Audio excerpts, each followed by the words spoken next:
prepared all the ingredients, washed and sliced, and my eggplants is soaked with water so that the color will not fade, and also some of the ingredients. So here you go, guys. These are the ingredients for Guisadong Talong.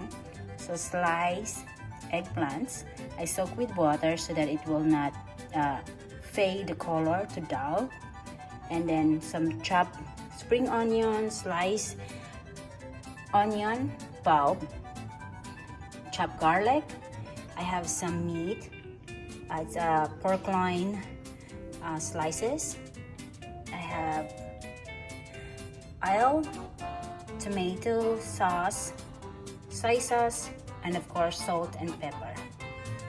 Join me in my cooking, and this is really perfect pair with steamed white rice. I can't wait for my dinner tonight. First, we're going to set our pan, cooking pan, and heat in medium-high heat, and we're just gonna add all the way the oil. I don't need to heat the pan since it is a non-stick pan, and we're gonna wait until it is hot enough to add our sliced onion and chopped garlic. And I am just using a 1 tablespoon of oil for this. It is hot, the oil right now, so we're gonna add the sliced onion first. So once the onion are translucent, we're gonna add the chopped garlic.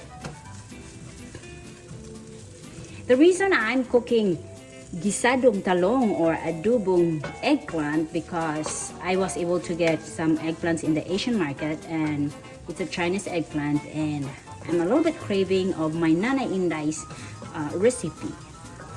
So this is originally from my mom's recipe, and I'm gonna try if I will pass taste from my mom. I already added garlic. We're just gonna cook the garlic for about 1 minute and add a tablespoon of soy sauce and a 2 tablespoons of tomato sauce. And we're just gonna adjust the taste later on. We're gonna find out if the result of my cooking is the same taste of what my mom cooked back then when I was in the Philippines. And last but not the least to add is our meat. Some pork loin,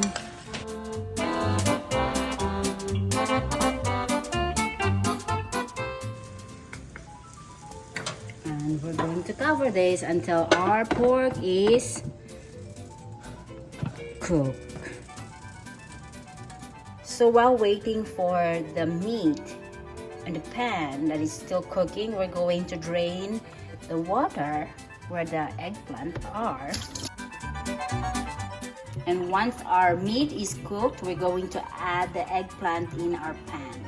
After 3 minutes, we're gonna check our meat if it's cooked or if it's need a little bit more time. Oops, still red, so we're just gonna add more minutes.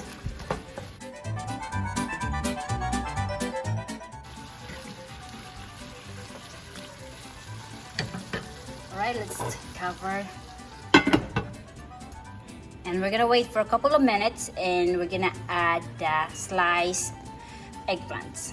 So after 5 minutes, I do believe that the pork is well cooked. So we're gonna add the sliced eggplants.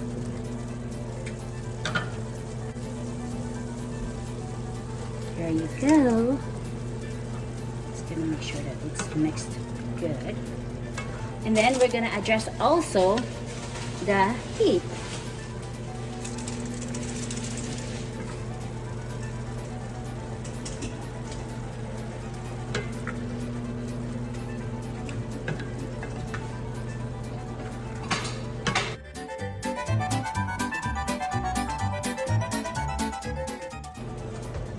And we're gonna add a half part of the green spring onions.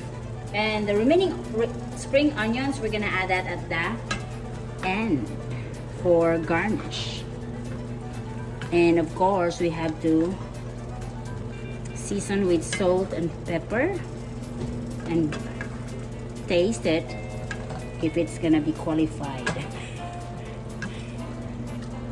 Alright, we're gonna turn the lid and adjust the temperature. So after 15 minutes, this is what it looks like.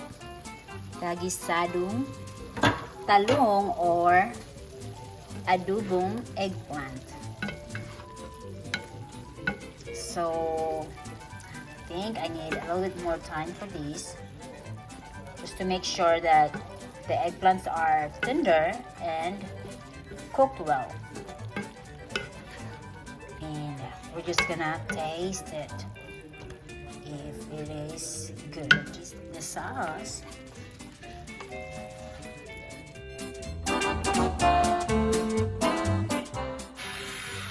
And we're gonna mix it good.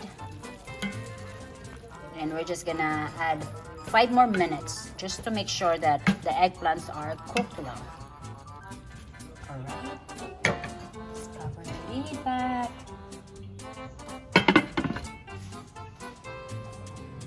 There you go, guys. It is done. And I already retasted and it's really good. And we're just gonna add some spring